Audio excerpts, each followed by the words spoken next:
Buenas tardes a todos y a todas.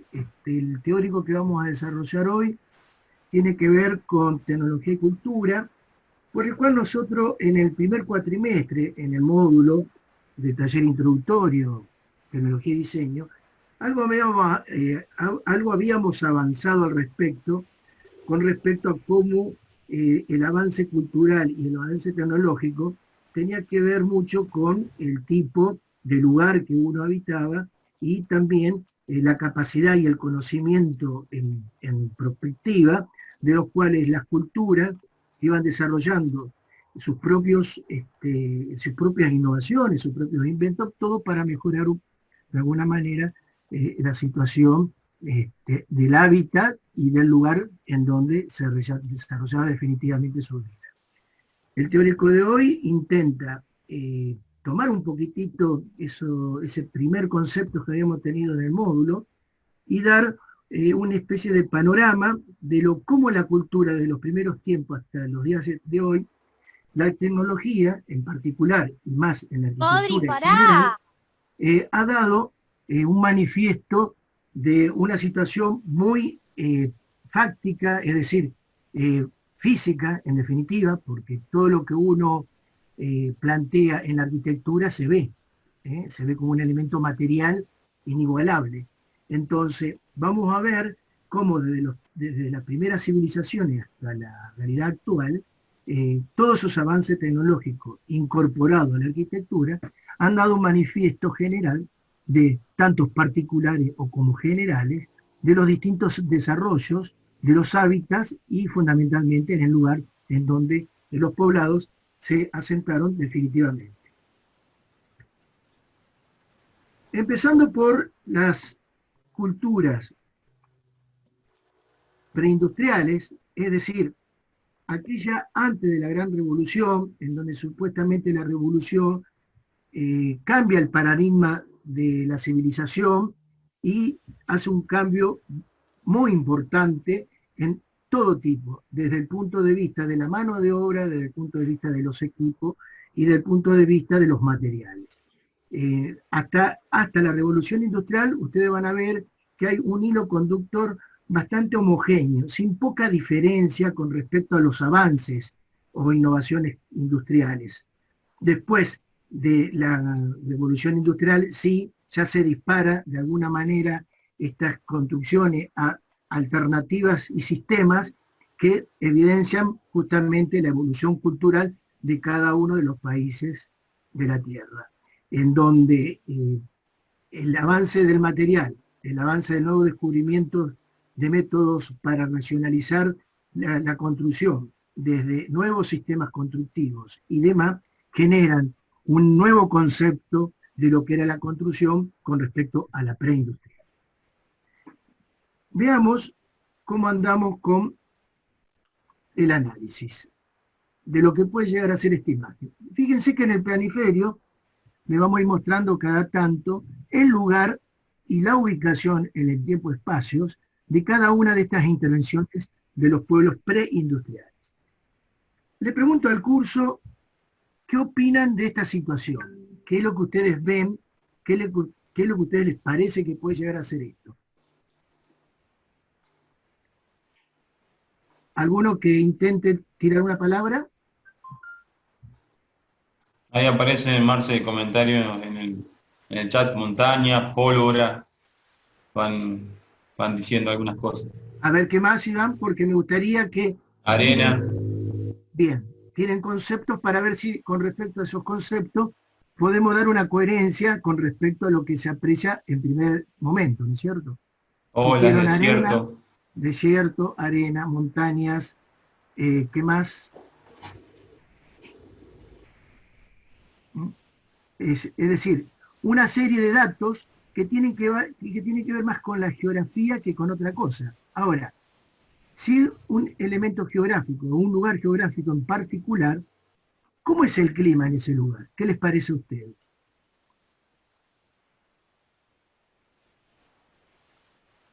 Árido. Árido, perfecto. ¿Qué más les parece? Caluroso, seco, ponen Muy bien. también. ¿Llueve mucho? con pocas precipitaciones y con mucha diferencia de temperatura tanto en la noche como en el día. Perfecto. Entonces, quiere decir que uno, con el sentido común de lo que venimos desarrollando en nuestras propias vidas y justamente ingresar a la facultad, seguir la carrera de arquitectura, hay ciertos conceptos preconcebidos desde nuestra infancia hasta que crecimos y llegamos a lo que es la universidad.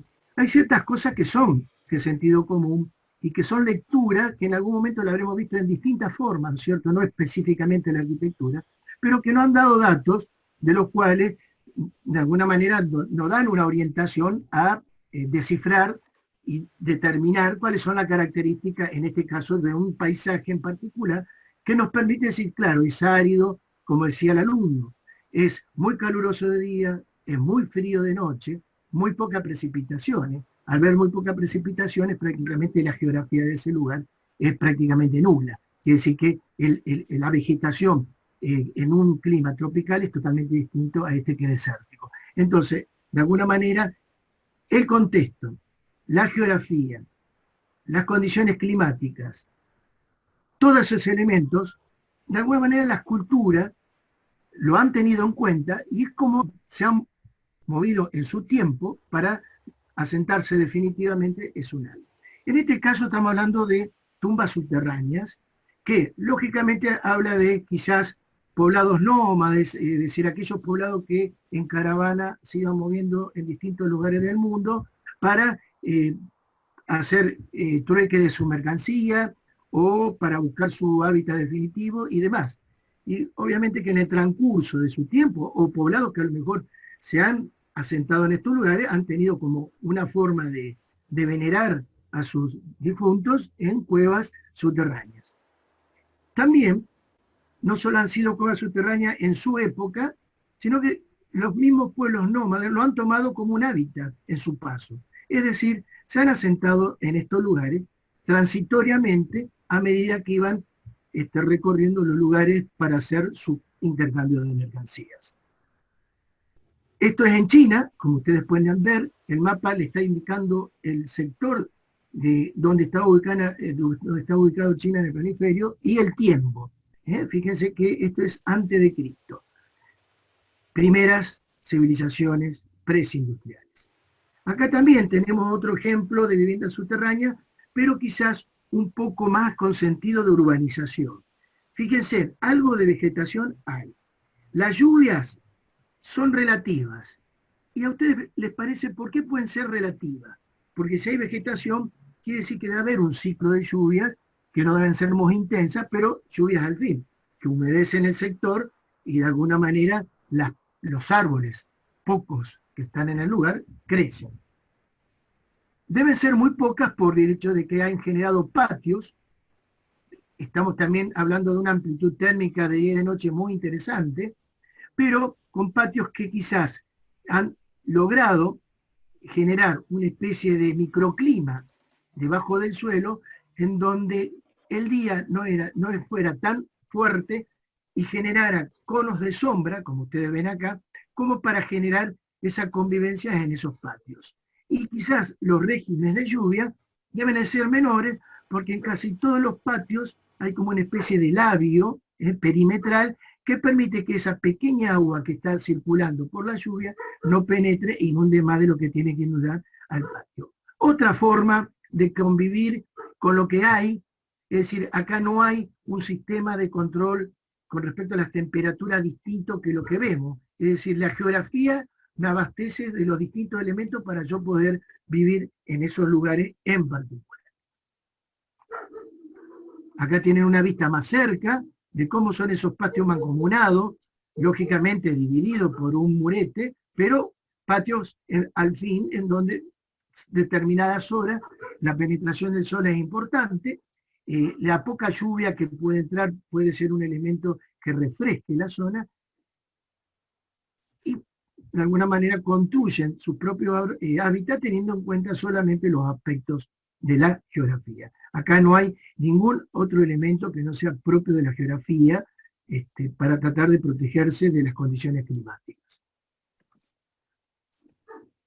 En otro lugar, fíjense que estamos hablando de la zona de África, Marruecos, en donde también esa generación de patios, patios mancomunados, cavados en el suelo, también hacen como una especie de control térmico. Se saben ustedes que el suelo es muy buen aislante térmico. Es un pozo y van a saber que a una determinada profundidad se siente fresco, ¿no? Más que nada por la humedad que tiene el suelo y la sombra que genera el propio pozo. Entonces, eso también es un elemento de regulación térmica, que después, aunque ustedes no lo crean, lo van a ver mucho más adelante, hoy, sin ir más lejos, cómo estos recursos se pueden llegar a utilizar a la hora de acondicionar una vivienda. El mismo ejemplo, mostrando un poco con más focalizada la situación de los patios, ustedes ven cómo hay una vida abajo de otra, es decir, viviendas quizás secundarias arriba y la propia vivienda buscando esa condición térmica adaptable, de confort, aprovechando las mismas condiciones topográficas del lugar. Ustedes, como alcanzan a ver, hay una especie de pintada de muro, ¿no? Eso es cal, que es un buen aislante térmico, y inclusive un elemento material muy importante para contener que no se desprenda el suelo por las pocas lluvias que pueda llegar a haber, y también como un elemento aséptico. Nosotros, las personas que han tenido la posibilidad de vivir en pueblos, han visto que muchas veces se pintaban hasta los troncos de los árboles. ¿Por qué? Porque evitaba que la hormiga, bueno, ciertos animalitos perjudicaran al árbol en sí. De cualquier manera, no solamente se pintaban los árboles, que ya de paso pintábamos el cordón, la cayola, todo era blanco. Con más profundidad, fíjense la profundidad. Estamos hablando prácticamente de 5 a 6 metros de profundidad. Y también eso que parece como un aljibe en el centro, y es muy probable que sea un aljibe porque la poca agua que podría llegar a caer se almacenaría en ese lugar como para tener agua en determinados momentos. Recursos que tienen que ver directamente con la naturaleza. Acá la tecnología prácticamente es escasa, y hasta que diría que es nula, más allá de ciertos materiales que ustedes pueden ver elaborados, como las puertas o las mismas herramientas, para poder socavar esos pozos y generar este pequeño hábitat en el lugar determinado, en un lugar determinado. Inclusive hasta generar su propio microclima con un jardín en cierta profundidad. Fíjense de qué manera fueron adaptándose a los climas, a la geografía, y cómo con el clima y la geografía fueron creando su propio hábitat. Una situación muy interesante, por el cual prácticamente los elementos de climatización acá son el suelo y la naturaleza. No hay ni un otro condimento más. Una habitación blanca, lógicamente por una cuestión de asepsias, muy rudimentario todo, evidentemente muestra de que estos pueblos, lógicamente para moverse no necesitan mucho mobiliario, porque justamente sería una sobrecarga que entorpecería su funcionamiento de ir de lugar en lugar. Entonces mantas, pequeñas lanas y alguna que otra vestimenta en particular son todos los elementos que tienen en su cotidianidad.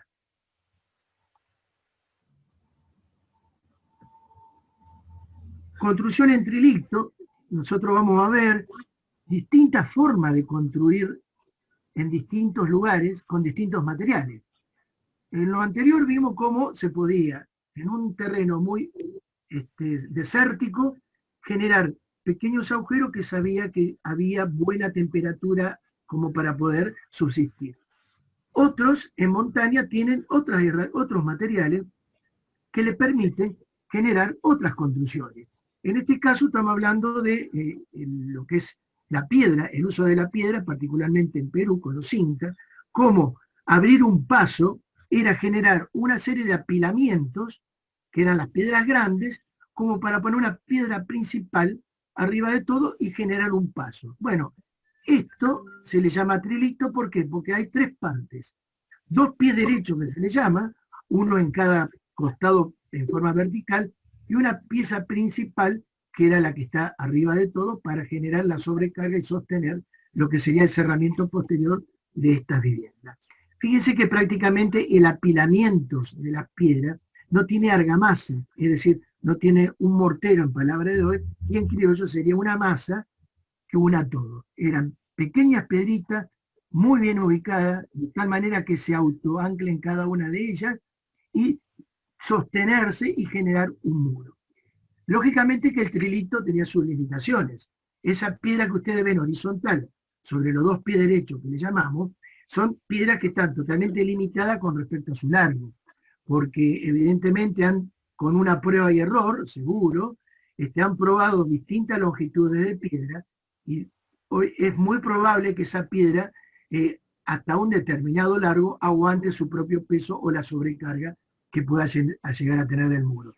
De cualquier manera, esas piedras son las que tienen en el lugar y fueron construyendo pasos de esta característica con el solo mostrar el apilamiento de las determinadas piedras que fueron utilizando. ¿Hasta acá vamos bien? Seguimos. Otro ejemplo de trilito que decíamos hoy, el hecho de los dos pies derechos, decíamos, en este caso, pies derechos con distintas piedras. Y el tercero, un horizontal en donde están compuestas las tres piezas. Por eso se le llama trilito.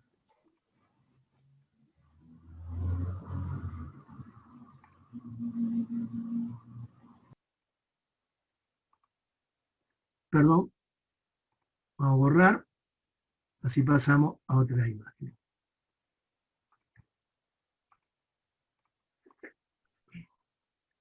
Otra construcción, siguiendo la misma característica, en donde quizás este apilamiento no tenga que ver tanto con alguna construcción o en particular, o quizás sí en una construcción que tenga que ver con lo simbólico, alguna especie de tumba de algún jefe de tribu o algún santuario, es decir, situación de disposición de las distintas piedras y tamaños que generan una especie de recinto.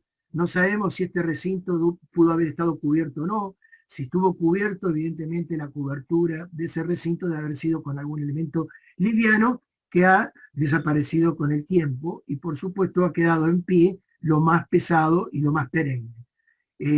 Fíjense en lo que hablamos hoy, ¿no? El tamaño de la piedra, en donde prácticamente el largo es muy importante, donde quizás esta piedra en algún momento debe haber insinuado alguna pequeña grieta, por el cual ahí algo se puede ver, y bueno, lógicamente se tuvo que hacer un elemento de refuerzo, como lo es este pilar, que no tiene nada que ver con el sistema, ¿no es cierto? Para sostener justamente todo ese espacio simbólico, si lo queremos llamar así, y mostrar esa tipología de ese recinto como fue su construcción en su momento.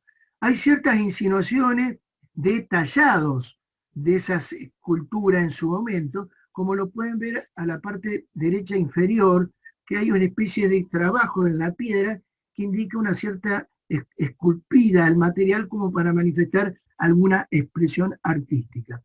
Y no se olviden que estos pueblos también tenían artesanos que trabajaban la piedra, no vienen estas piedras de manera así tan armaditas, sino que hay que excavarlas y encontrarlas y seleccionar, lógicamente, ¿no? Pero a su vez, más allá de buscarlas y clasificarlas, también esculpían y hacían determinados tallados que manifestaban un avance en su cultura. Otra forma de hacer arquitectura es también por sustracción, un poco lo vimos en la anterior. En la anterior habíamos hablado de patios mancomunados que hacían sus propios huecos para poder vivir hacia adentro, buscando las condiciones térmicas deseables. En este caso, estamos hablando de una arquitectura que generalmente le llamamos por sustracción, porque se busca una piedra generalmente caliza. ¿Por qué? Porque es blanda, es fácil de trabajarla y es fácil de sacarle piezas o pedazos a la montaña y empezar a socavarlas. Fíjense, en este caso es una cruz griega, podríamos llamar, en donde el socavado hace que se manifieste una arquitectura religiosa, como un santuario o una iglesia, como dice ahí, y tiene esas características. Y fíjense que el entorno está preparado de tal manera en donde que para llegar a esa iglesia hay una serie de pasos, canales, también socavados en el lugar, en donde se llega por debajo a ese lugar. Ahí tienen otra vista. También el clima favorece este tipo de construcción. Fíjense que estamos hablando de lugares que el clima es relativo con respecto a la lluvia. Debe ser muy caluroso, como decíamos, de día y muy frío de noche. Las lluvias escasas permiten quizás generar este tipo de arquitectura en particular. Ahí tienen una imagen un poco más cercana. Todo esto es tratando de esculpir la tierra, es decir, de la roca mayor, imagínense la roca sin nada, como de a poquito fueron haciendo el agujero, dejaron una gran pieza en el medio y fueron generando esta especie de monumento esculpido en el lugar.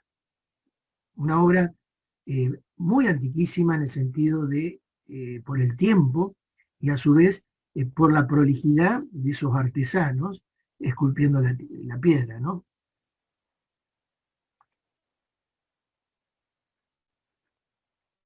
Otras construcciones por sustracción,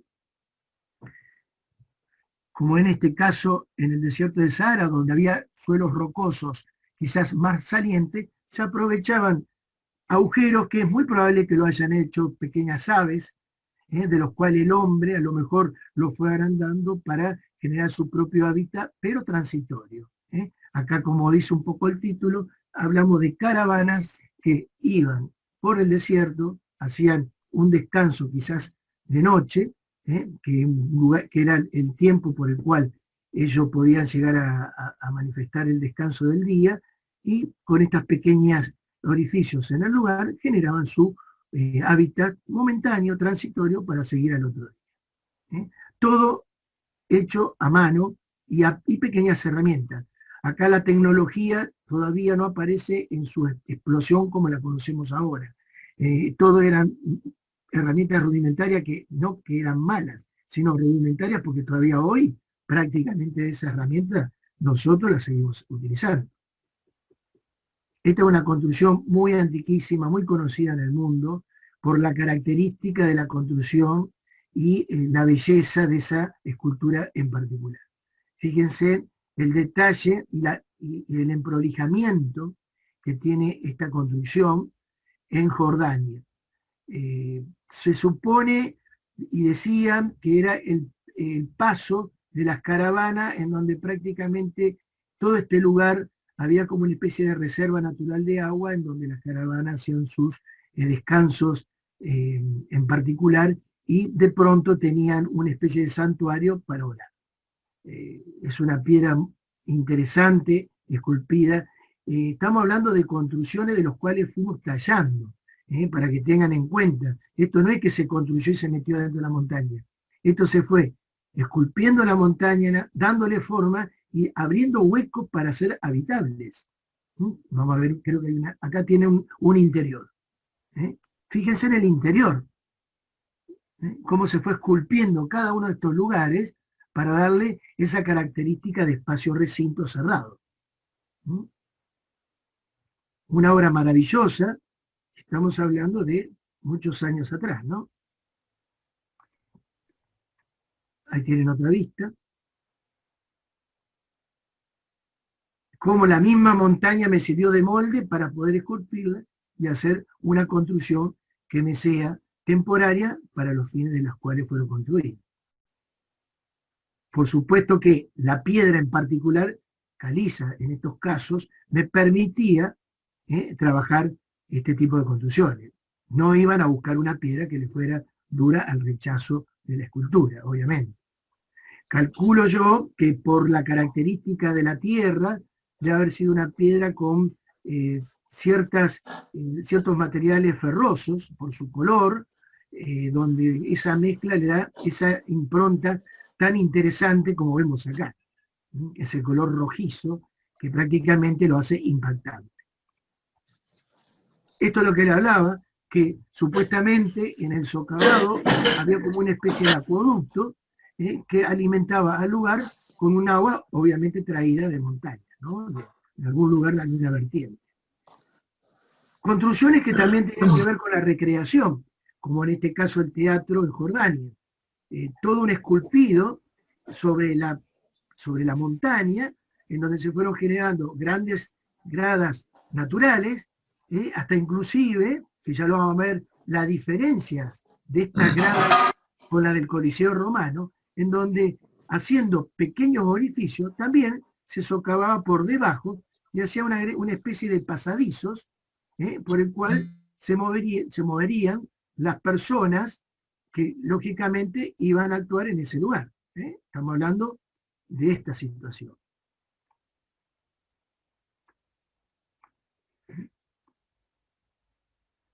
Un gran manejo de lo que podríamos llamar el concepto de la estructura con respecto a la resistencia del material, porque es muy probable que hayan tenido problemas de demoramiento, por el hecho de que se deben haber encontrado con grietas, se deben haber encontrado con, no piedras, sino un cúmulo de tierra perdida entre las piedras, de los cuales han generado demoramiento, pero de alguna manera han evidenciado un control muy importante en trabajo de la piedra para generar este tipo de espacios.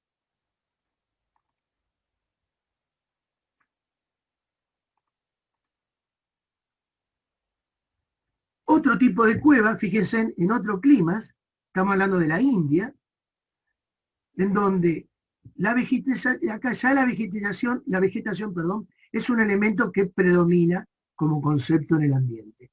Y que justamente podíamos generar un hábitat también socavando el lugar y tratar de hacer las habitaciones dentro de la misma montaña.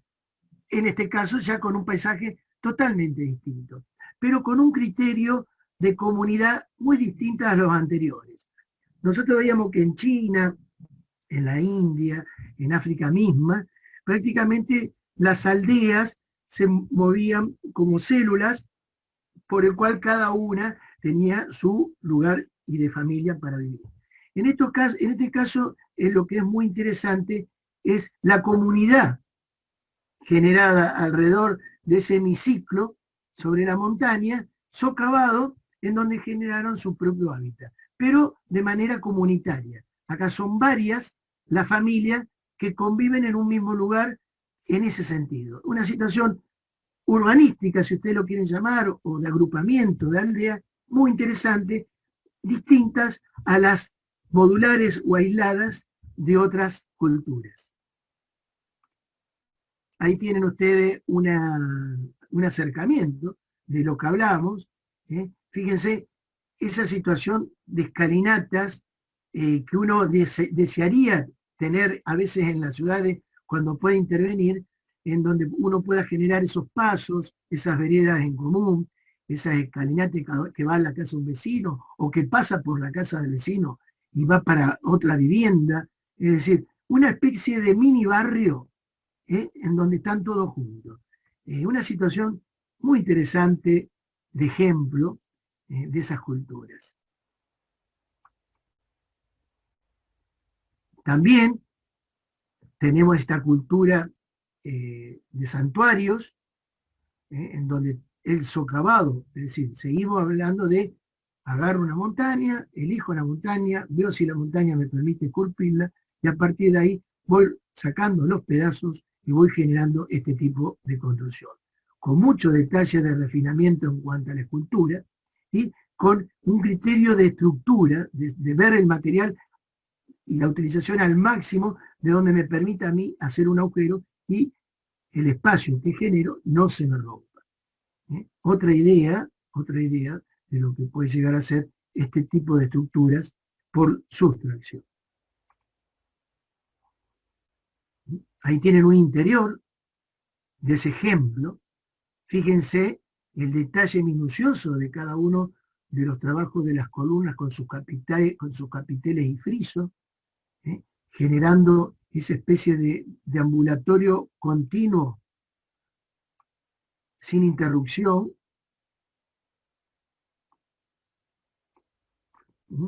con distintos tratamientos de figuras que lógicamente deben estado contando la historia de ese pueblo hasta ese momento y los pasos de la vida en cada uno de esos frisos que van mostrando acá.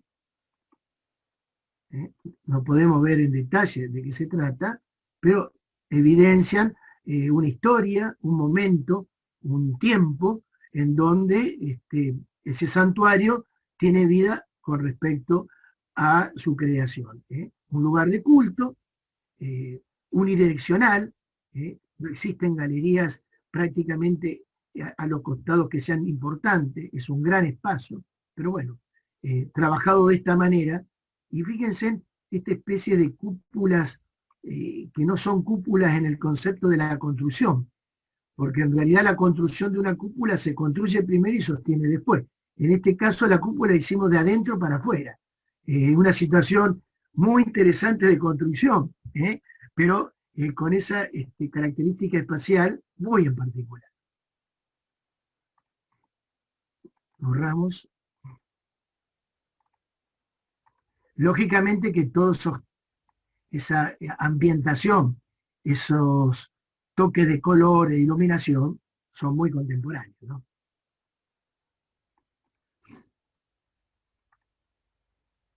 Bueno, pensé que no había detalles. Fíjense, figuras, figura a fondo, frisos, todo tiene detalles, fíjense. Debe haber, evidentemente, pinturas también en la parte de esa especie de bóveda que hablábamos hoy, alegóricos a la cultura misma, ¿no es cierto?, a la religión que profesan. Situaciones muy particulares en cada una de esos frisos.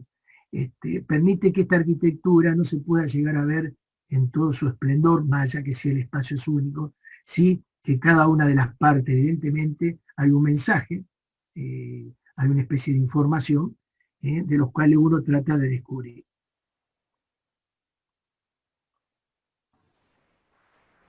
Otro Marce, lugar... disculpa ¿sí? que te corte, ahí algunos de los chicos están preguntando si el tema, si hay alguna técnica que puedas comentar de cómo llevaban a cabo lo que tiene que ver con la sustracción del material. Mirá, no hemos encontrado material, pero si uno se pondría a realizar este tipo de cosas, pienso que uno dibujaría parte de esas construcciones en general, le iría dando forma, y yo calculo que sin ser chiquito, sin ser grande, menor y chico y martillo, muchas herramientas para hacer este tipo de construcción no tendría que haber habido, porque tampoco han tenido roto martillo como tendríamos hoy para hacer semejantes orificios en la piedra. No conozco la técnica, desconozco la técnica de estos pueblos, porque son muy pocas a veces las informaciones que uno encuentra. Pero es muy probable que haya, seguro. En todo caso, podemos investigarlo y completarlo por aula, si se encuentra información. Por supuesto, es importante avanzar sobre estos aspectos. Profe, En este caso, sí. ¿Y la durabilidad de estas construcciones de cuánto tiempo era? Hasta hoy. Hasta hoy actualmente. Hasta hoy. Todo lo que estamos viendo existe. Para que ustedes tengan presente el material, ¿no? Ah, genial. Esto, si ustedes entran hoy a Italia, estos famosos trulli que les voy a mostrar, existen, hoy se han adaptado a viviendas de marcas conocidas, de ropa, de perfume y demás, en donde toda una moda este tipo de construcción. Pero en realidad el trulli es un módulo habitacional increíble, porque fíjense que con el apilamiento de las piedras se fueron construyendo estas pequeñas cúpulas, por así llamarlas, que tienen esa forma de cono, pero todo a base de apilamiento de piedra. Fíjense en el dintel, en este caso, el dintel sería para ustedes este elemento, a esto nosotros le llamamos dintel. ¿Qué es el dintel? Me permite, con dos piezas, en este caso, puestas de esa manera, generar un paso. Si yo no tuviera el dintel, no tendría el paso. Por eso, este detalle en particular se le llama dintel. En el caso de los incas, era una piedra horizontal. En este caso, dos piedras inclinadas haciendo una V. Formas, distintas técnicas, pero para el mismo recurso, abrir un baño. Entonces, en este caso, como los trulli, que es un sistema de apilamiento de piedras, generan este tipo de construcción. Si ustedes se fijan en la imagen que está en la parte inferior a la derecha, está visto el trulli desde abajo. Es como que si yo me meto en el centro y trato de sacar la foto para arriba, para que ustedes vean cómo se cierra ese cono. Ya vamos a ver más información fotográfica. Acá lo tienen. Fíjense, bueno, pensé que no las tenía. Ahí les muestro hoy cómo están los trullis en Italia. Se han generado como en ese lugarcito de Italia, como un lugar turístico muy interesante, en donde muestran estas construcciones. Fíjense en los interiores, están los interiores, cómo eran antes y cómo fueron adaptados a la nueva exigencia del turismo. Un lugar que nieva, otro dato interesante, que es decir que evidentemente esa gran inclinación que tienen estos trullis es para que el cúmulo de nieve sea el menor y no me derrumbe la techumbre por aplastamiento. Entonces, la pendiente está también condicionada a la característica del clima. Acá en esta foto en particular, ustedes tienen cómo se ambientaba antes ese lugar. Un gran hogar de leña como para generar el fuego, la comida y toda la calefacción prácticamente del lugar. Fíjense la escala que tiene ese hogar, que es prácticamente hasta la altura de una abertura. Entonces la importancia de generar calor tenía que ver también con quizás la escasez de leña que podría llegar a tener el lugar. Entonces prácticamente la leña tenía multifunción: iluminar, calefaccionar y cocinar. Antiguamente este tipo de módulo habitacional, el habitante, fíjense cómo está, cómo se muestra en su planta, ¿no? La organización, en donde el ingreso es un ingreso muy controlado, fíjense que se entraba por acá, muy controlado, en donde prácticamente entraba la persona y los animales. Este es el lugar donde se podía llegar a dejar los animales que a lo mejor ellos mismos criaban, y la habitación en este sentido central con pequeñas células en su costado, en donde lógicamente sean los lugares de dormir. No se olviden que estas eran aldeas que estuvieron acechadas por muchas tribus en sus momentos. Entonces la característica del ingreso a la vivienda, muy acotada, muy simplificada, hacía de manera de defensa, como para que el enemigo no tratara de entrar a la vivienda y ellos poder defenderse de alguna manera un poco más segura. Situaciones que han vivido casi todas las civilizaciones en la época preindustriales. Recuerden que habría grandes imperios en busca de expandirse como imperios, y aldeas acechadas por distintos enemigos, no solamente por los imperios. Esta vivienda en particular me parece fantástica, e insisto que debe haber sido de las que de alguna manera hoy nadie puede dejar de no tener en cuenta a la hora de trabajar con vacíos. Cuando nosotros hablamos de vacío, hablamos de patios. La vivienda de Pompeya, o la casa de Pompeya, es una típica casa, en donde todos los aspectos del entorno existente tienen una función. Fíjense, patios con galerías, de los cuales esos patios con galería tienen distintas funciones. Le voy a mostrar una planta axonométrica en donde muestra mucho mejor el ejemplo. Acá lo tengo. Fíjense lo que es la vivienda de Pompeya. Muy característica quizás de la vivienda de la colonia de nuestras épocas, obviamente algún acercamiento con respecto a la característica constructiva deben haber tenido, esos tejados, esas galerías, esos patios, pero la casa de Pompeya, estamos hablando de 5 años después de Cristo, creo que era, 75 después de Cristo, ¿sí? En donde todos los patios tienen una función. Un patio ceremonial, donde estaría la escultura que mostrábamos hoy, un patio jardín principal y un patio tipo fuente que genera un microclima, todo aprovechando las aguas de lluvias. El 15, si ustedes ven, dice jardín con fuentes y estatuas y a veces con el huerto de la casa.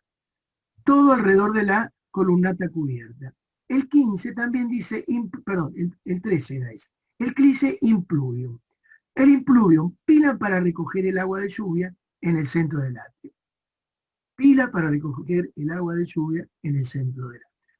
¿Cuántas veces hemos tenido familiares de épocas atrás que hablaban del aljibe? El aljibe sería el impluvium para la casa de Pompeya. Es decir, recolectar agua de lluvia para tener agua fresca y potable en la medida de la necesidad. Patios que tienen un sentido de juntar agua, patios que trabajan como huerta, o patio que solamente es un elemento escenográfico de la jardinería de la familia en particular. Una casa que hoy estamos tratando de rescatar conceptos en donde ¿por qué no tener nuestra propia huerta? ¿Por qué no generar espacios más libres dentro de la vivienda que cerrados? Esta pandemia a nosotros nos está poniendo en descubierto de muchas falencias en la arquitectura, más que nada para aquellas situaciones de habitaciones en donde la gente que vive en propiedad horizontal no tiene un esparcimiento ante un encierro. Entonces no habrá que repensar esas grandes propiedades horizontales y ver la posibilidad de que haya un balcón mucho más loable para poder desarrollar algo de una vida al exterior que me permita tener una recreación, etcétera, etcétera. Hoy la pandemia está dando una vuelta a la arquitectura en donde se tenga que valorizar el espacio público, por el hecho de que el encierro en sí, ante un largo trecho de cuarentena, obviamente, o de expansión de la cuarentena, no nos permite tener un disfrute pleno, sino la necesidad de esparcirnos. Lógicamente que esos espacios públicos, como lo estamos viendo hoy, ¿no? Totalmente controlado, con las distancias necesarias. Pero si no tuviéramos esos espacios públicos, ¿a dónde iríamos? Entonces, creo que la ciudad va a tener que rever en su diseño estas cuestiones de los espacios públicos y los espacios privados. Y en particular la vivienda, tener en cuenta ciertos aspectos perdidos que se pueden llegar a rescatar. Ahí tienen ustedes una característica del lugar donde estaba la situación ceremonial de uno de los patios, recorrido por una especie de galería con una entrada de luz. ¿Por qué no rescatar este tipo de espacios interesantes y significantes de la arquitectura? Otros pueblos, como en este caso de Oceanía, Nueva Guinea, en otro lugar, con otros materiales. Fíjense que hasta ahora estuvimos viendo tierra con piedras, piedras, ahora vegetales, distintos materiales existentes en la tierra. Hasta ahora ninguno elaborado por el hombre.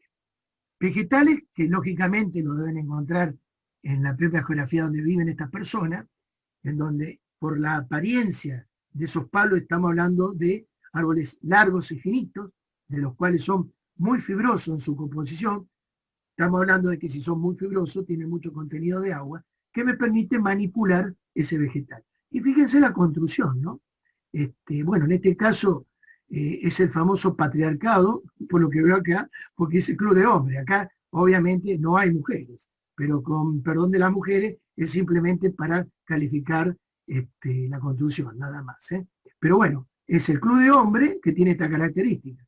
Evidentemente con un gran espacio monumental, diríamos, por la característica de esa construcción. Acá creo que no se alcanza a visualizar una persona. O me parece que si acá a la derecha, a la parte superior, me parece que alcanzamos a ver un hombrecito, para que ustedes vean la escala de esta construcción. ¿En qué consiste el entramado? En agarrar distintos vegetales, distintos tamaños, cada uno de los vegetales, de acuerdo a su tamaño, va a tener una función estructural, y los demás irán haciendo el tejido suficiente para después darle una cobertura. Una situación muy liviana de construcción, muy interesante en cuanto a la manera de tejerlo y generar este tipo de espacios.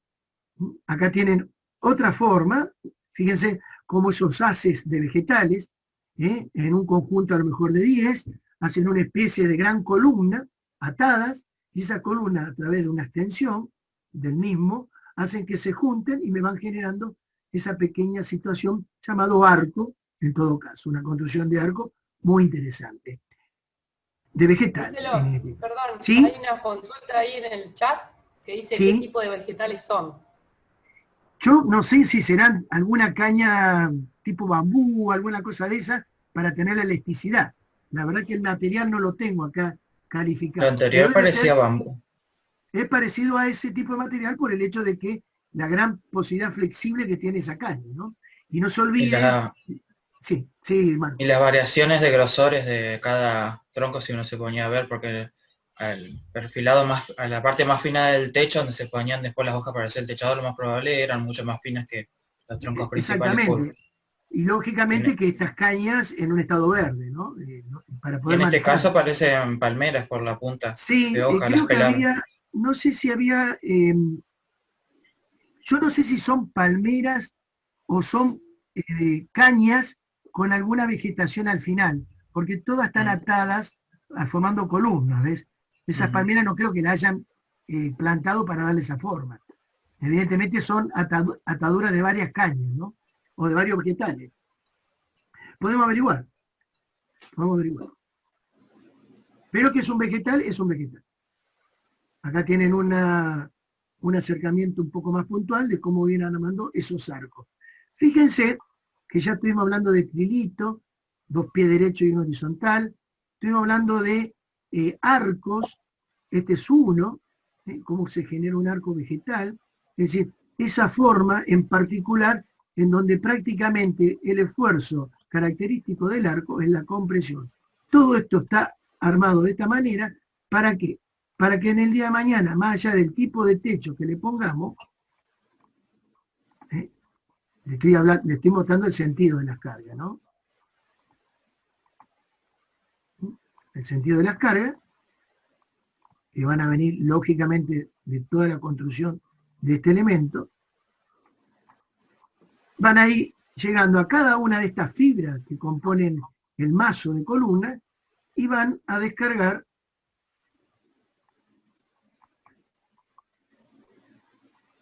a la tierra. Fíjense, por eso uno le llama arco a esta característica de figura geométrica.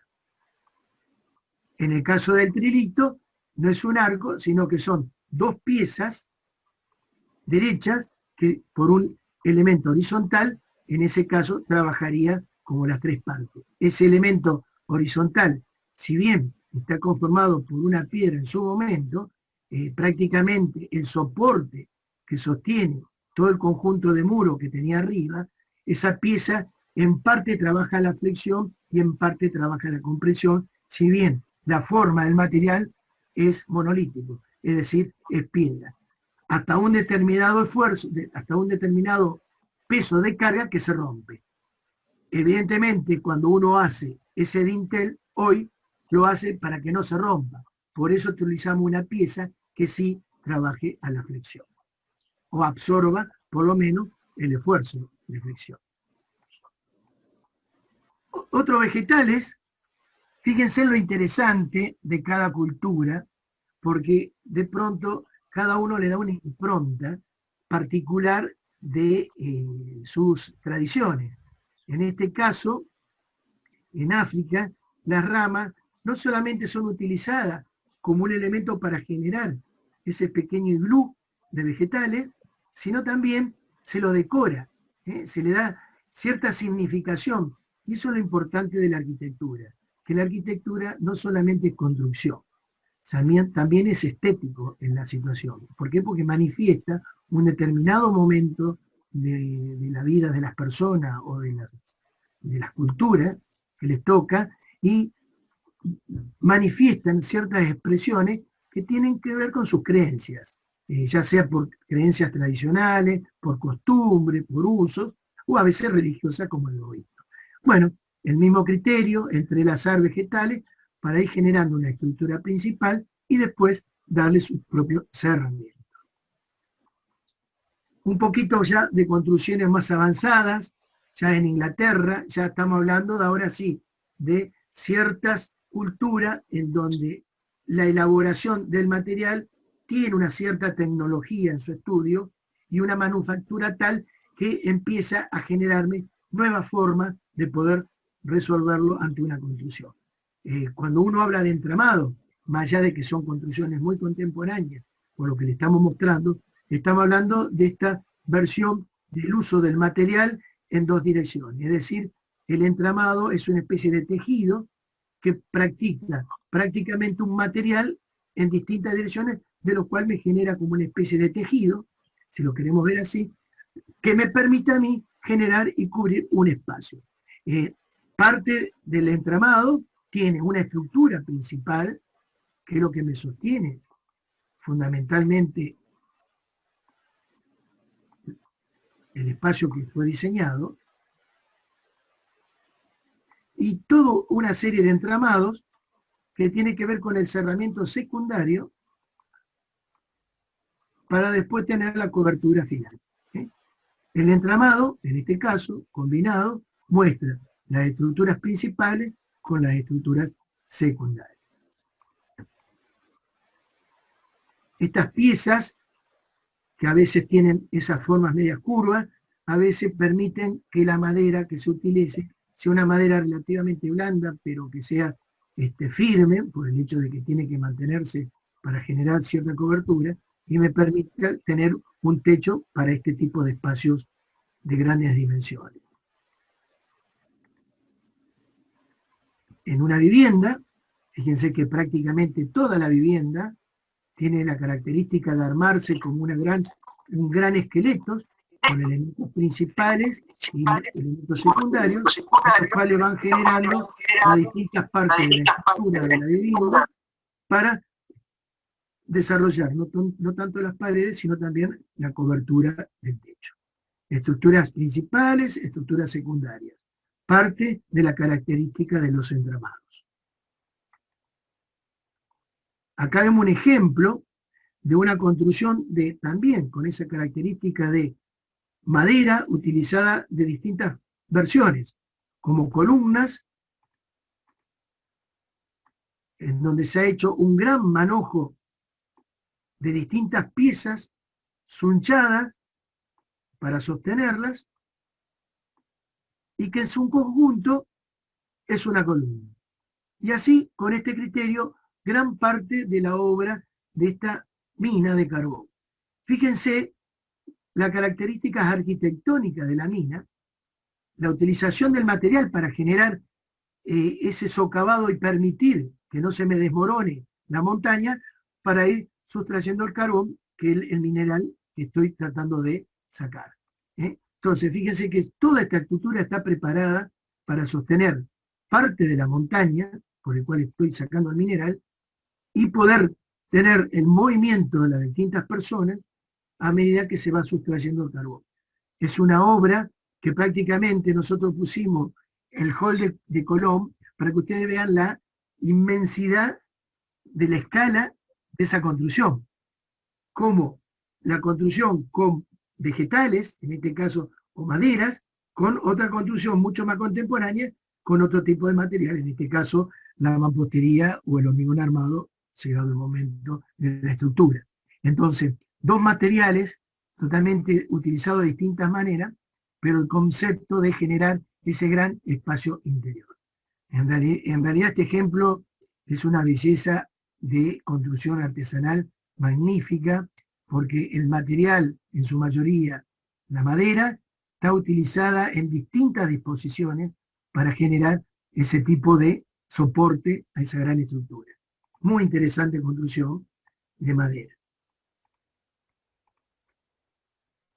Otros pueblos, otros tiempos, no muy lejanos, es más, contemporáneamente hoy existen este tipo de cosas, los pueblos nómades, en donde esos pueblos que toda su vida han transitado a través de caravanas, de ir de lugar en lugar, para ir a generar sus propios mercados o su propio trueque de las materias primas que elaboran, en donde la construcción que necesitan tener tiene que ser una construcción muy liviana, en general hecha por las mismas pieles de los animales, y donde con tensados de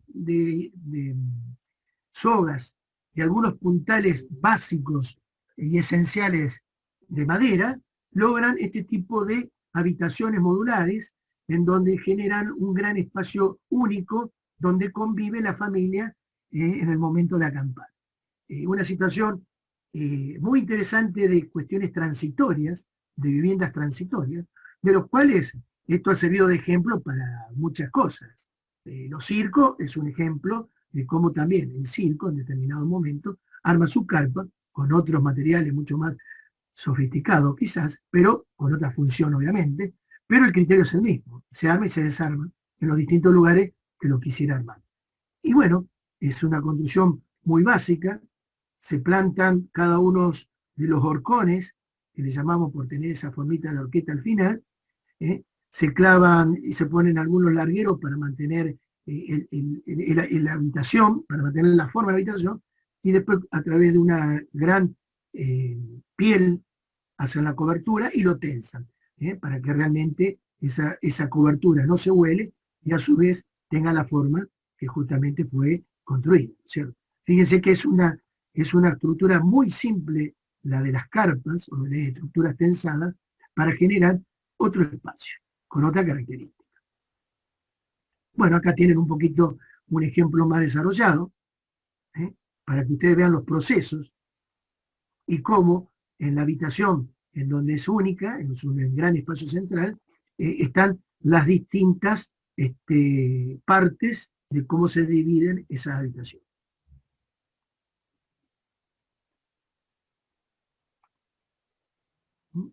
Una foto un poco más recreativa.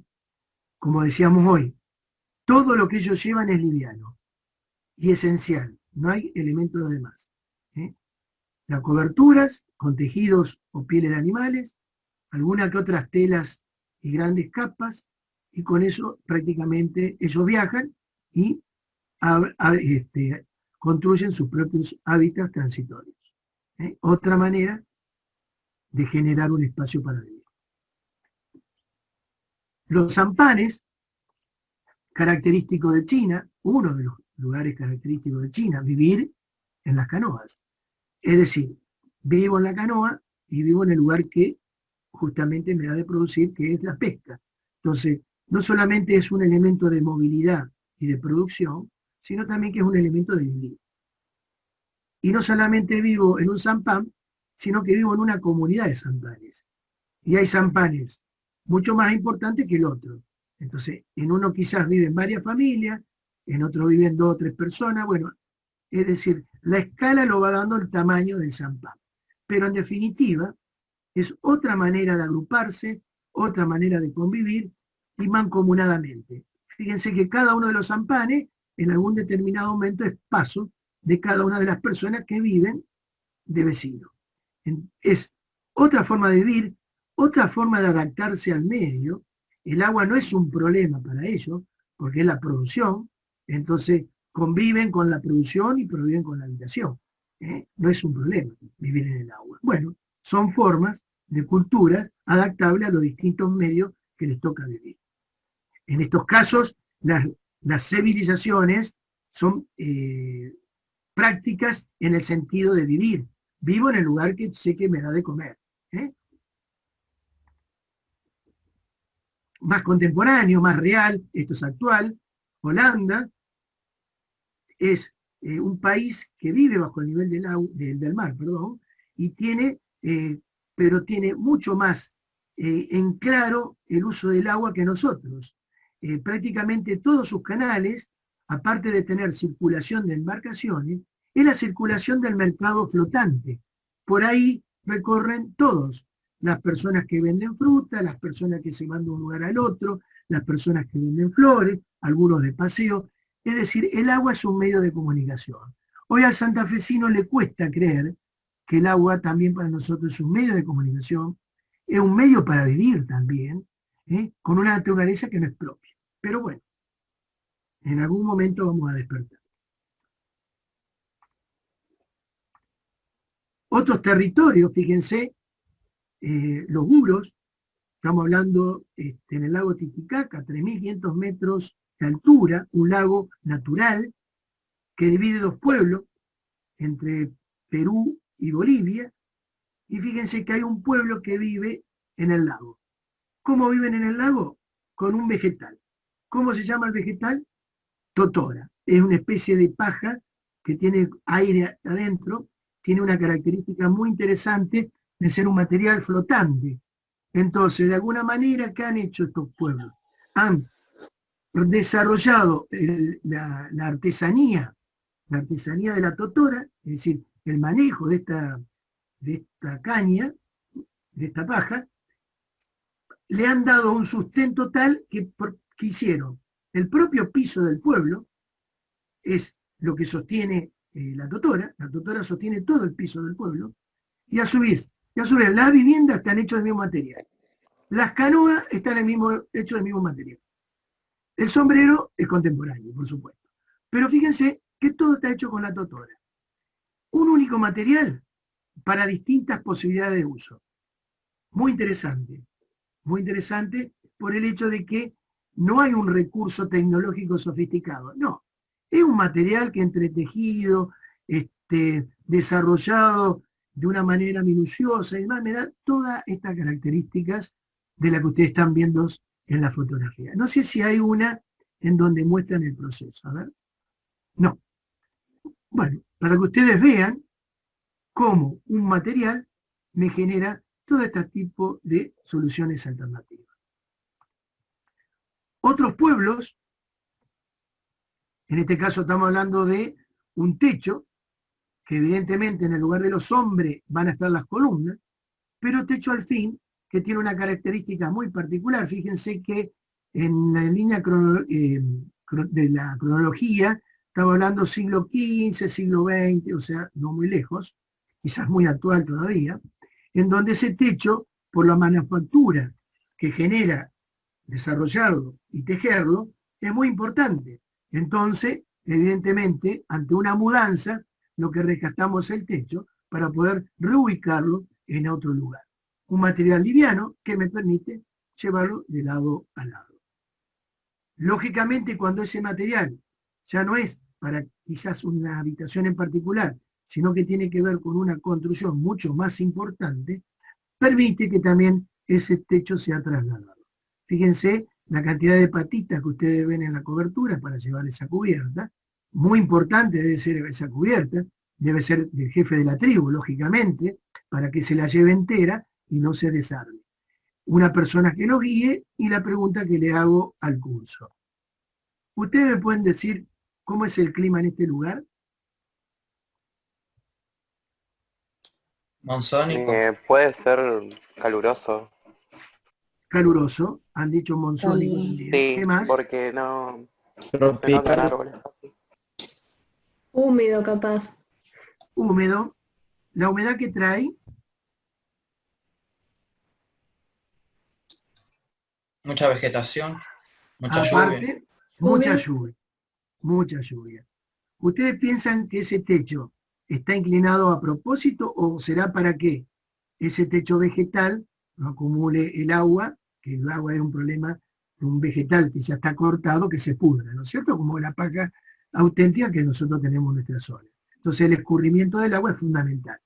Ahora, evidentemente es mucha la lluvia que debe haber, porque la persona que guía a la caravana, su sombrero también tiene que ver con eso, con la lluvia. Si no, utilizaríamos otro sombrero. Quizás acá en la Argentina, con nuestro clima, y más en Santa Fe, estaríamos usando un sombrerito que tenga más visera. ¿Por qué? Porque es mucho más el sol que tenemos que la lluvia. Un elemento de alero que tiene ese sombrerito que nos permite protegernos del sol y poder ver. Bueno, en este caso, lluvias, con esta característica, todos los elementos de su vestimenta tienen que ver con el clima. Fíjense que la que guía tiene una prenda muy liviana, porque evidentemente tiene que ser refrescante para la zona. Entonces las adaptaciones no solamente las hace la tecnología para la arquitectura, sino también las personas cómo se adaptan con sus vestimentas en particular.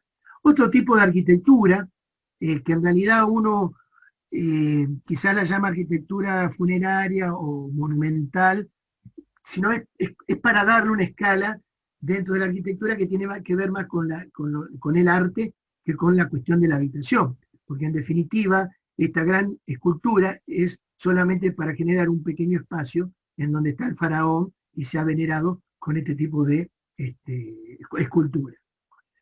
Pero bueno, es una arquitectura que la podríamos llamar simbólica, funeraria, como para darle un nombre en particular. Es muy parecida a la que vimos anteriormente, nada más que tiene un giro religioso.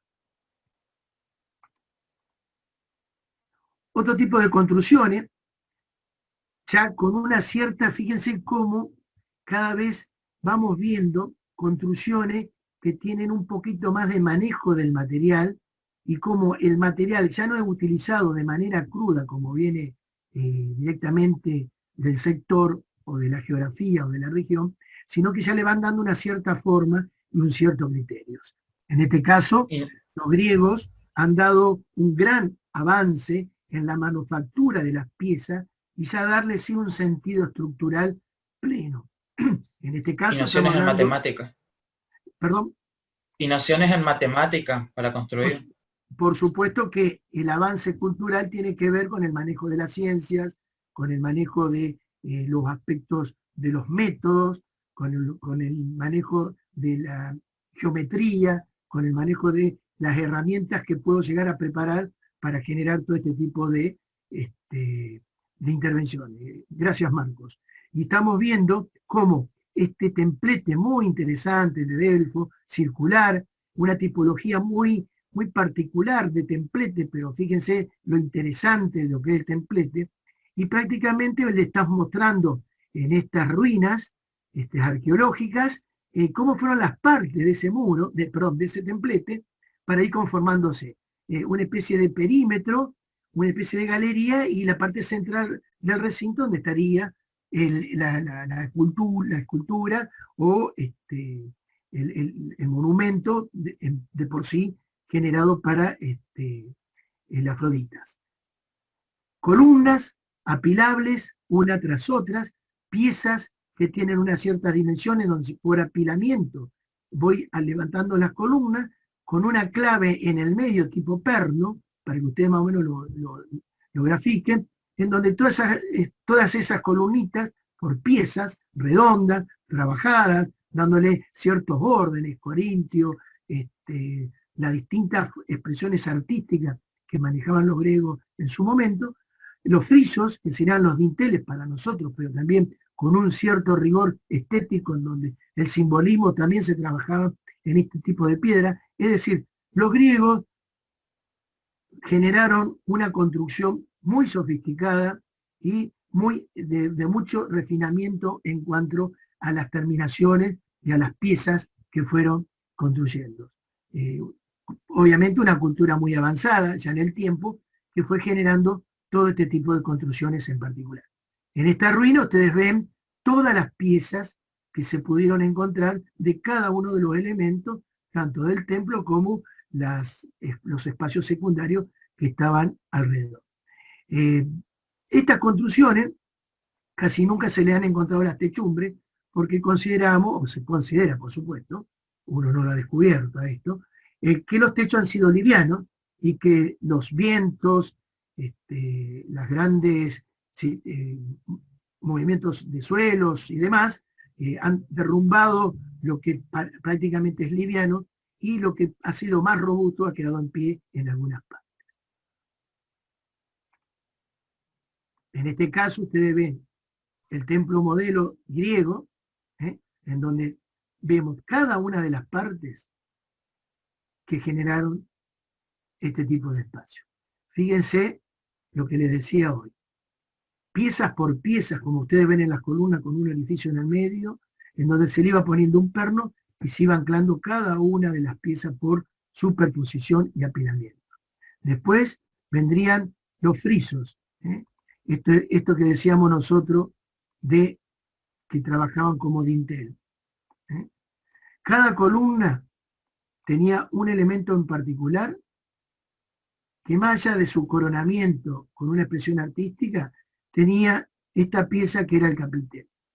Una pieza fundamental, porque para que el friso tenga un buen apoyo, y ese apoyo tenga una superficie mucho más amplia que la propia columna, y a partir de ese capitel o esa plancha superficial, la descarga de toda la construcción se generase hacia la columna y el rechazo del suelo para sostenerla. Bueno, todo un sistema de construcción en donde prácticamente cada uno de esos elementos tenía una función. Fíjense las metopas, esos espacios vacíos, intercalados, había todo un criterio de construcción de una cierta geometría rigurosa, de los cuales este templo fue diseñado. Y como les decía, el techo en particular ha sido liviano por su conformación. Fíjense qué distinto a los techos que uno hace hoy, en donde hay madera en este sentido, como construcciones principales, después madera en este sentido, para sostener en vertical estos que están acá, para darle pendiente al tejado.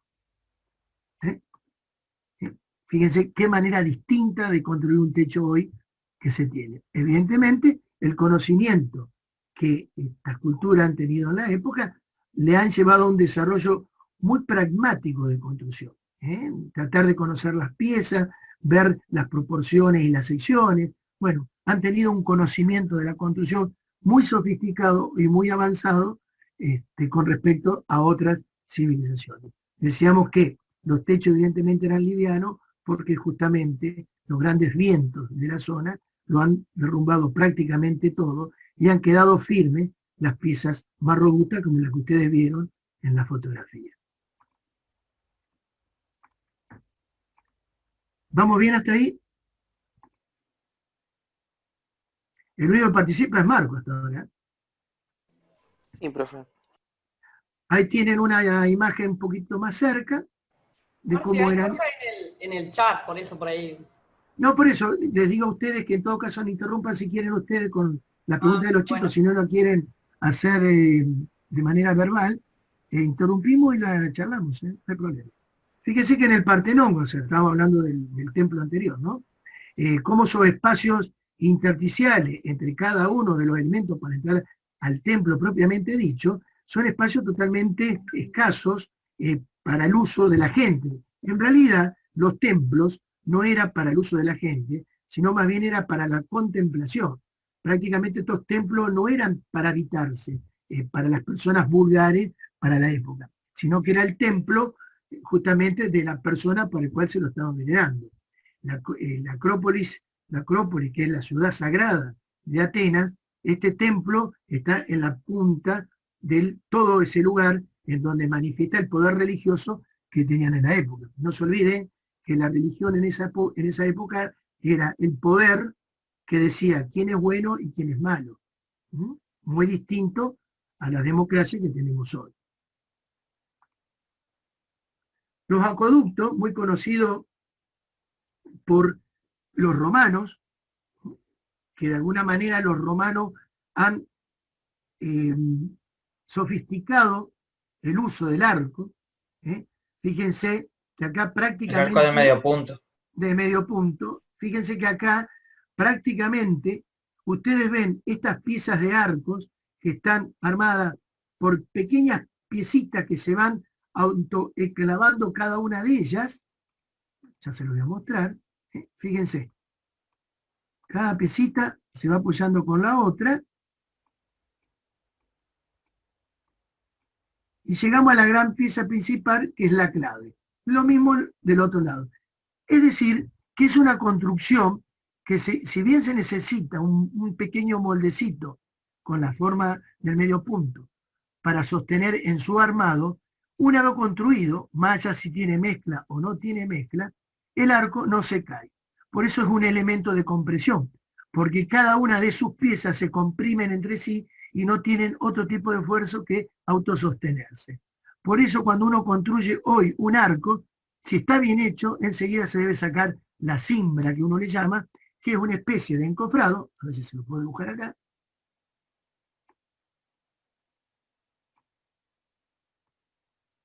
que tiene esta forma. Andás bien con el dibujo, Marche, digital. Tengo pulso, che. Sí. Ese era mi miedo. Bueno, Sí, fíjense no, que esto viene es una bien. cimbra que se puede hacer de madera, de hierro, con lo que ustedes quieran, pero tiene que tener esa forma. Una vez que yo puse, lógicamente tiene que tener un ancho para sostener la pieza que voy a construir, en este caso el ladrillo, ¿no? Pero bueno, pongo la cimbra, la apuntalo bien acá, que se sostenga lógicamente, voy poniendo cada una de esas piecitas que vemos arriba. Una vez que lo terminé de construir, lo último que se pone es la clave, porque la construcción es una pieza acá, otra acá y otra acá, no importa si es con mezcla o no mezcla, siempre de un lado y del otro, para llegar a la clave, que es la parte del medio del arco. Una vez construido, se saca inmediatamente la cimbra y ese arco tiene que sostenerse. Si está mal construido, se cae, quiere decir que no es un arco. Para que ustedes entiendan el concepto del arco. Por eso decimos que es un elemento de compresión, porque lo único que absorbe es su propio material que tiene y lo que puede llegar a ver, por supuesto, arriba, ¿no? No hay otro material, es su misma pieza. En este caso está hecho de piedra. Bueno, decía que la cultura romana ha perfeccionado mucho el trabajo del ladrillo, inclusive fíjense la esbeltez de esos grandes pilares para generar un arco, para que genere un vano. ¿Por qué? Porque como es un acueducto, no necesito tener un muro completamente lleno, porque yo podría haber hecho esto, todo un muro de construcción, para generar aquello que es un canal que corre agua. Por eso es un acueducto. Traigo de la montaña el agua allá arriba para llevarla más abajo a los lugares que necesito llamarlo. Entonces, aliviano muro a través de vanos, utilizando arco, y genero este tipo de tecnología, si podríamos llamarle, o sistema estructural, mejor dicho, que me permite a mí, con poco de herramienta, tratar de llevar un recurso como el agua a un determinado lugar a través de un canal. Ese es Ahorrar material. Con un ahorro de material al Y mismo. tiempo de construcción. Y tiempo de construcción, por supuesto. Lógicamente que acá el armado de grandes andamios es fundamental, porque imagínense que acá no eran hombres elásticos lo que armaban los arcos, ¿no? Eran personas así como nosotros, por supuesto albañiles, con oficio, que estaban acostumbrados a trabajar en este tipo de construcciones. Acá llegamos a un gran coloso como es el Coliseo. Recuerden que el Coliseo es un lugar que tiene que ver con la presencia del emperador ante ciertos espectáculos que no eran los mismos espectáculos que nosotros estamos acostumbrados a ver como un estadio de fútbol.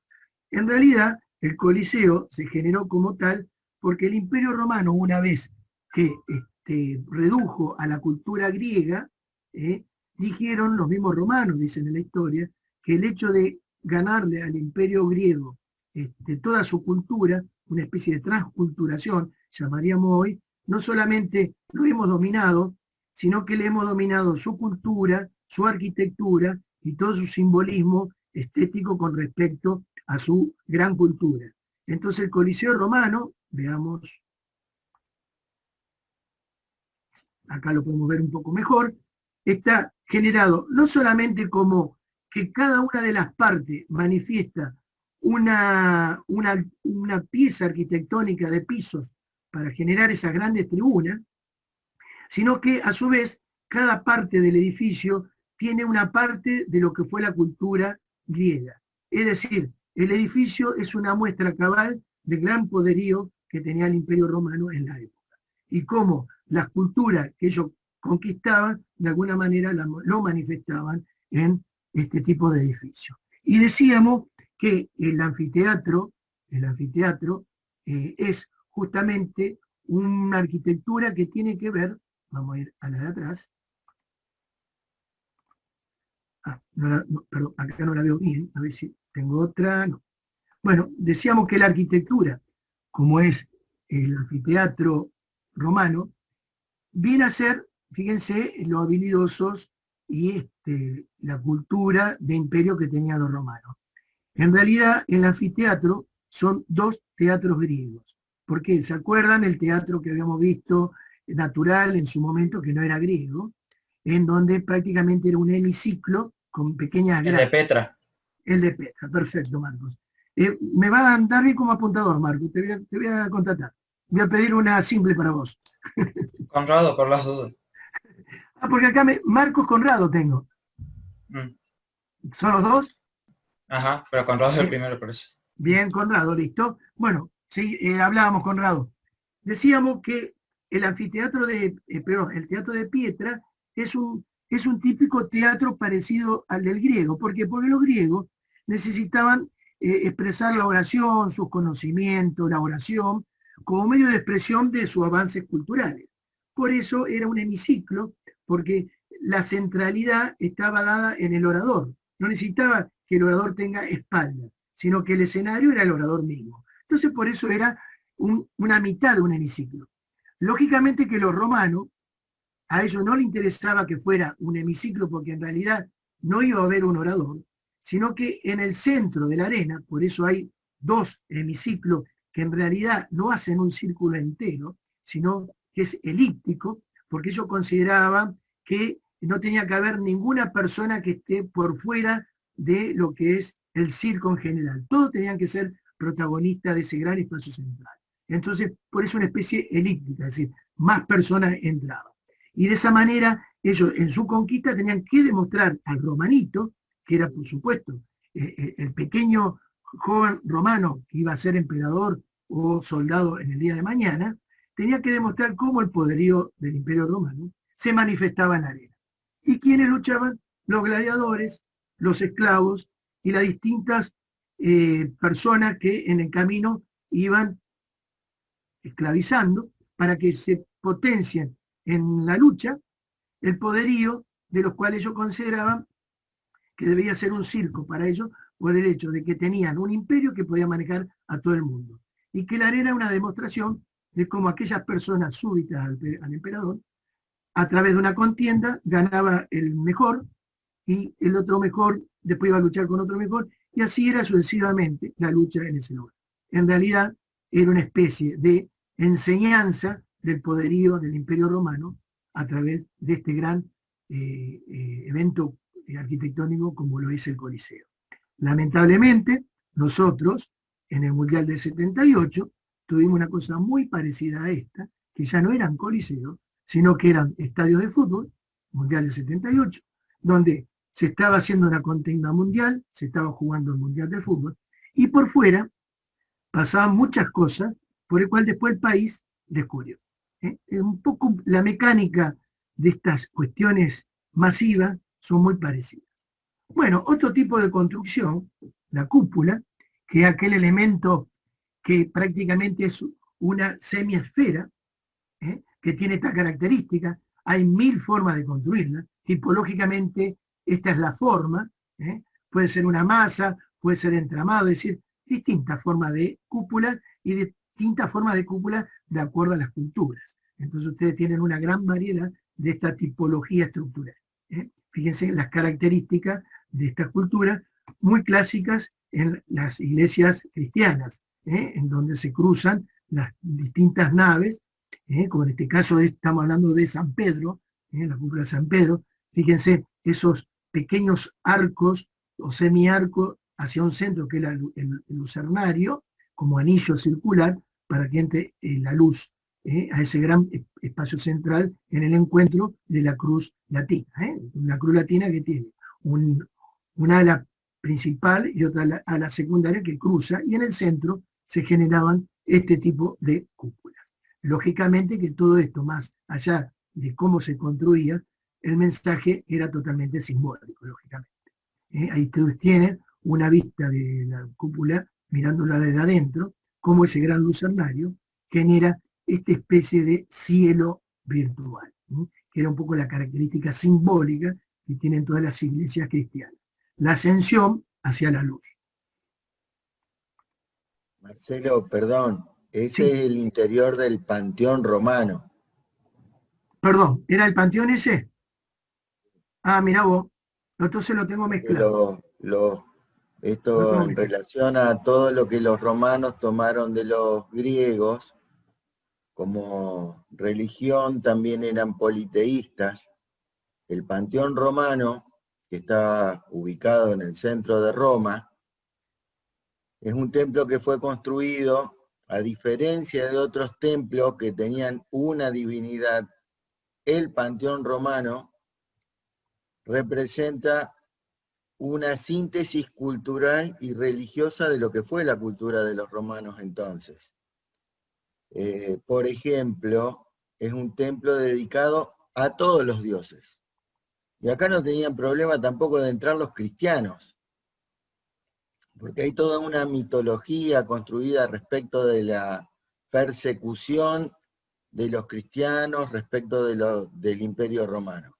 Y en realidad los romanos perseguían a los cristianos como cualquier otra religión o cualquier otra cultura con un objetivo principal, que era recaudar impuestos. Y al que no pagaba los impuestos, lo liquidaban. Bueno, este templo tiene una manifestación con toda esta serie de anillos concéntricos que están representando las órbitas de los planetas que esa cultura romana conocía en esa época.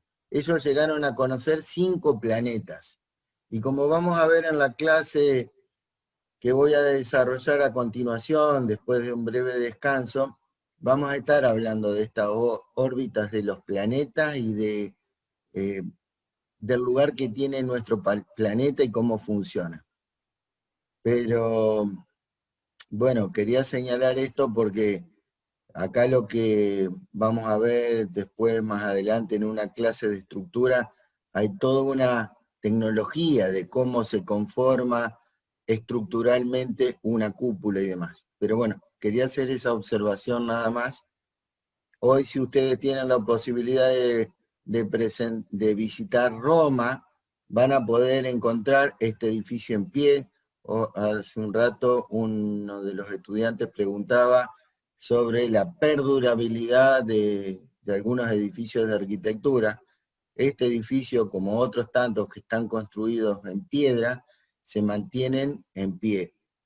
Lamentablemente, hay muchos edificios que fueron muy bien concebidos en la historia y muy bien construidos, pero que no se mantienen en pie o los encontramos hoy en ruinas, porque a lo largo de 2000 o 3000 años de historia han sucedido invasiones, bombardeos, saqueos, que no hay arquitectura que resista a todo este tipo de daños. Bueno, pero no quiero interrumpir más. Dale, Marci. A propósito, ¿cuánto más calcula que estaría? Vos sabés que, a ver, no sé cuánto tengo. Ya debo tener, me faltarán unas 20 diapos. ¿Cómo vamos con los tiempos? ¿Querés que paremos? No, terminalo, pero quisiera que me quede un margen como para darle a los chicos un recreo. Sí, Un estamos, recreo bueno, corto, vamos. como para hacer alguna escala técnica y después arrancamos. Yo voy a tratar de meterle dinamita a la clase que tengo que desarrollar, porque va a ser un poco la introducción de la que va a estar armando Iván la semana que viene para empezar con el primer trabajo práctico de espacio y climatización o acondicionamiento. Bueno, muy bien. Bueno, siguiendo con las cúpulas y hecha la observación, acá tenemos otras características en cuanto a varias cúpulas en otros lugares. El sistema de construcción es el mismo, no varía. Acá tienen otro tipo de cúpulas.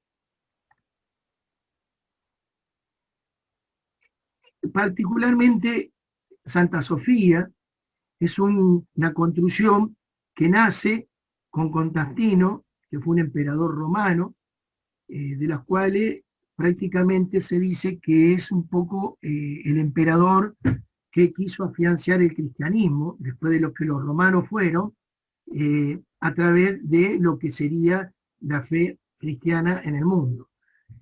Después de Constantino vinieron los musulmanes, que le agregaron esos minaretes que ustedes ven ahí como templetes altos, de los cuales justamente los musulmanes a determinado momento hacen la oración a través de un ritual, y bueno, la iglesia quedó como una especie de híbrido de dos culturas o de dos religiones muy importantes en su momento. Acá un poco está escrito, ¿no?, que hasta 1953 fue un patriarcado ortodoxo, y desde 1459 hasta 1931 una mezquita y hoy museo. Es decir, que pasó de una iglesia cristiana a una mezquita, y bueno, esto es el conjunto que es hoy, ¿no? Es una mezcla de distintas culturas religiosas.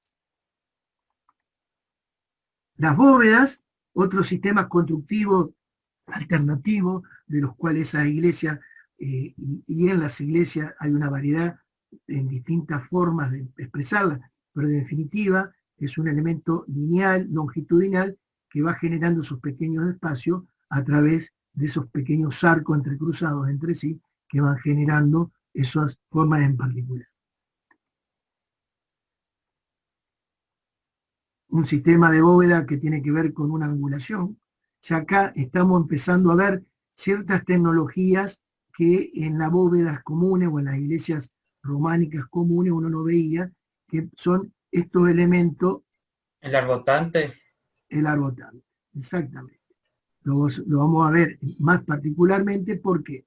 Porque era una construcción muy esbelta, de los cuales se quería lograr la exaltación del manejo de la altura a través de las grandes espacios centrales que tenían estas iglesias, y lógicamente esa esbeltez generaba una cierta inestabilidad en los edificios, y por eso esta especie de arbotante, que serían como una especie de contrafuerte o apuntalamiento lateral para que no justamente esas construcciones no se colapsaran. Lógicamente, esos apuntalamientos que decíamos laterales tienen un significado arquitectónico más que constructivo solamente, ¿no?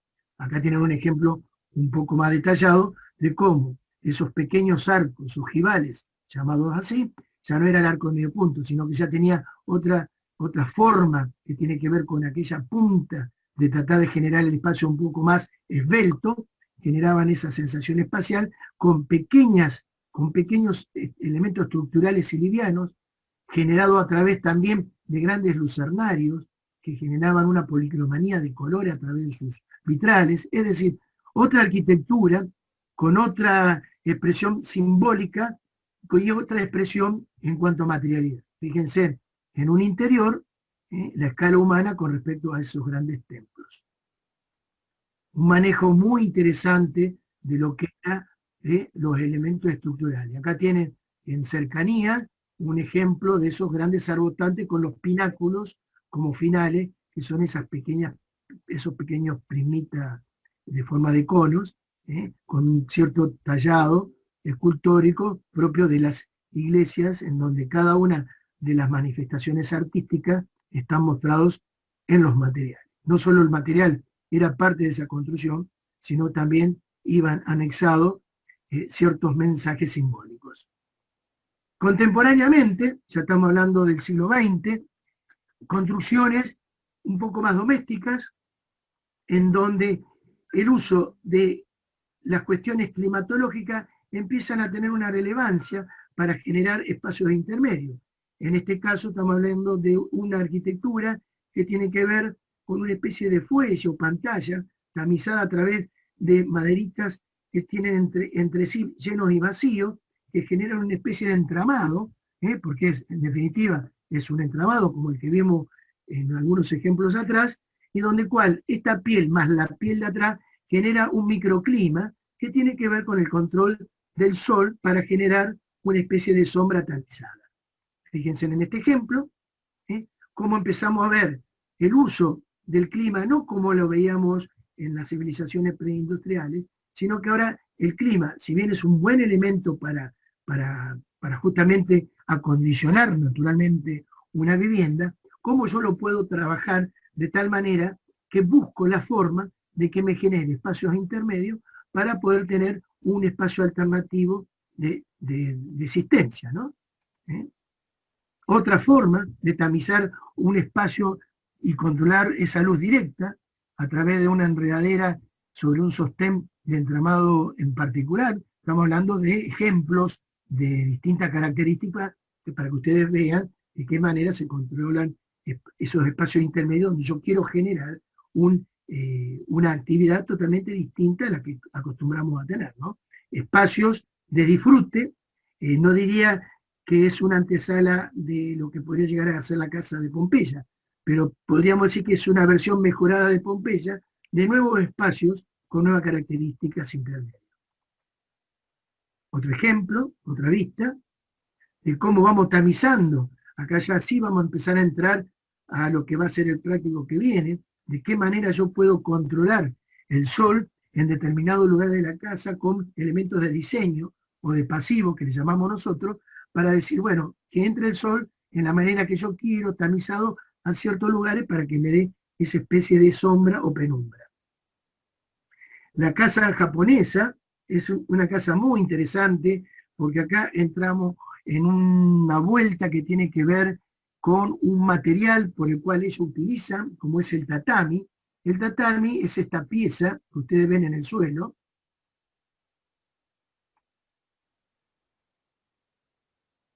que tiene esa característica.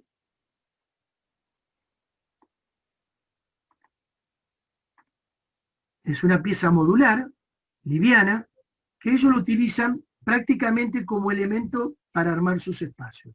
No solamente lo usan de piso, como ustedes ven, sino también la proporción del tatami pasa a ser las proporciones también de los cerramientos. Es decir, una vivienda que está totalmente modulada a través de un módulo, más allá del tipo de módulo que yo considere. En este No era caso, metro cuadrado, era por el tatami. Perdón, Conrado. No se medía por el metro cuadrado, se medía por el tamaño de tatami. Por el de la tatami, habitación. exactamente. Toda la vivienda estaba relacionada con las proporciones del tatami. Bueno, una cultura muy particular, ¿no es cierto? Uy, perdón, se me fue. Se me fue.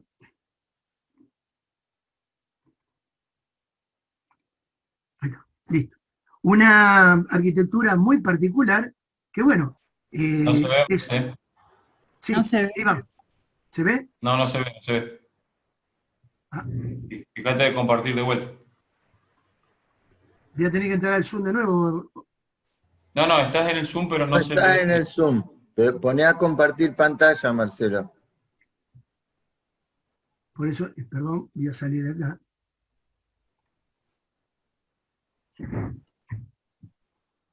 Tiene que elegir la pantalla que quiere visualizar. Sí, por eso quiero saber si estoy en el Zoom todavía. Sí estás, pero buscalo vos en tu compu para verlo y de ahí compartir la pantalla.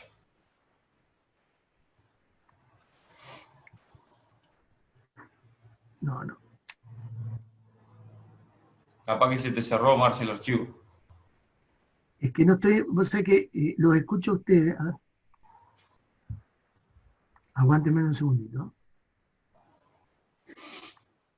A ver ahora. Ahí está. ¿Estoy? Ahí está apareciendo. Bien, Ahí se ve. muy bien. Bien, vamos a la de atrás, decíamos, con Conrado. Bien, que el tatami prácticamente es el elemento modular por el cual esta vivienda se ha desarrollado. Lógicamente que es una cultura que nada que ver con las tradiciones occidentales, el uso de los espacios de ellos es un elemento muy aséptico, porque cuando entran a su vivienda entran descalzos, por eso este material permite que yo pueda transitar de una manera mucho más natural, si se le quiere decir, a la vida cotidiana de estos espacios. Fíjense que prácticamente todos los espacios de esta vivienda tienen ese material de los cuales pareciera como que el occidental estaría ajeno a estos espacios en particular. Pero bueno, esta arquitectura tiene una gran expresión funcional de sus lugares por los sistemas de cerramiento que tienen a través de estas puertas corredizas en donde van generando distinto uso de los lugares. El jardín como una extensión más del espacio interior, es decir, una arquitectura muy interesante, de muchas expresiones simbólicas en la confesión de estos espacios. Ustedes más adelante las pueden ver de manera particular, ¿no es cierto? Pero por lo menos para que ustedes vean cómo estos materiales livianos y con la proporción de un módulo como el tatami generan estas construcciones. Fíjense que ya estamos hablando de módulos, de elementos livianos, de construcciones que se van flexibilizando a través de sistemas de puerta corrediza, es decir, ya entramos en un mundo totalmente distinto, totalmente industrializado, como lo que eran las viviendas de los primeros tiempos. Materiales ya elaborados, materiales ya estudiados, ya industrializados, ya confeccionados, y las opciones. Bueno, un ejemplo de lo que decíamos hoy. Ese interior y ese exterior prácticamente con un mismo lugar. Vamos a ver nuestra arquitectura local muy rápidamente, estamos terminando, que nosotros también tenemos lo nuestro, tenemos aquellas arquitecturas de las islas medianamente palafíticas y de construcciones muy sencillas, en donde con poca herramienta podemos generar un hábitat transitorio. Sabemos que estos lugares se nos inundan. Hay lugares como el que estaba esta vivienda que pertenecía a un ingeniero del ferrocarril. Esto es en Guadalupe, en la playa este. Esta vivienda estaba en palafítico construida, se la desarmó, pero bueno, de alguna manera contemplaba la rigurosidad de las inundaciones, pero de esa manera no quiere decir que podía convivir con el río en su ciclo de inundaciones. Es un ejemplo de la arquitectura que puede llegar a generarse en este lugar cuando empecemos a urbanizar, entre comillas, nuestras propias islas como opción de vida. Lo que ustedes ven allá arriba es un ejemplo de cómo el lugareño tiene una vivienda que quizás sin entender el sistema hace una vivienda como si estuviéramos viviendo en la ciudad, porque también está en la isla, y se ha dado cuenta que en una inundación la vivienda quedó prácticamente inundada. Aprendió de la inundación haciendo una vivienda en palafito, es decir, tiene dos versiones para un mismo problema. Evidentemente hay una que está de mano, ¿cierto? Opciones espontáneas, un colectivo, es decir, hay fantasía para todo, pero bueno, y con ironía, evidentemente, levantar el colectivo para inundaciones, bueno, evidentemente tuvo en claro las inundaciones por lo menos. El colectivo no se le inunda. También tenemos ejemplos en la zona de Arroyo Leyes, la autoconstrucción, es decir, personas que empiezan a construir su propia vivienda a través del uso del adobe, es decir, un sistema de ladrillo muy milenario, es un ladrillo no cocido que se deseca con el sol y se lo va utilizando como un ladrillo. Después, lógicamente, tienen coberturas y demás para que justamente duren el tiempo. Viviendas que han sido contemporáneas, construcciones de hace 5 o 6 años, que por más que tengan una versión contemporánea de la zona, evidentemente evidencia el no conocimiento del agua de lluvia, porque si bien esto no es inundación, es los canales que hay al costado de las rutas, que se inundan por una frecuencia de agua, no drenan, y un agua de lluvia puede llegar a inundarme mi vivienda. Cosa dramática, porque tendríamos que tener en cuenta estos aspectos a medida que hacemos este tipo de construcciones en estos lugares. Lógicamente, el ejemplo que estamos viendo en la parte superior derecha es el típico ejemplo de cómo debemos construir en nuestros valles aluvionales con respecto a las inundaciones. ¿Por qué? Porque las inundaciones pueden ser extraordinarias o cíclicas, pero las extraordinarias son las que pueden llegar a inundar esta zona, pero se dan en ciclos muy largos, pero cuando llega, inunda. Pero mientras tanto, uno puede vivir en esa naturaleza. en gran tiempo. Y lo que se me pueda llegar a inundar, si ustedes se fijan en esa vivienda, es muy poco lo que me puede llegar a dañar. Yo ya lo preveo y ya lo diseño. Esa es la arquitectura en nuestra zona. Hoy tenemos, lógicamente, este tipo de construcciones que pareciera como que no tuviera lugar, sin embargo en el planiferio lo estamos mostrando, donde puede estar. Esto puede estar en Londres, París, es decir, ¿qué lo define como que es una arquitectura propia del lugar?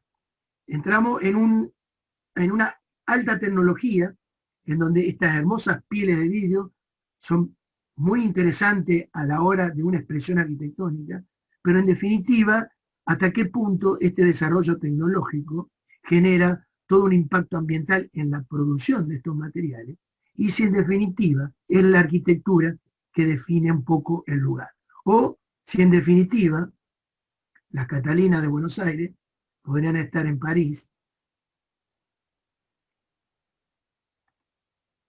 o podrían estar en China. Es decir, en definitiva, este tipo de arquitectura muestra una evidencia de una gran tecnología, pero que en definitiva en su expresión generan muchas dudas con respecto a la otra arquitectura que hemos visto en todos estos relatos, y evaluar a ver para dónde vamos.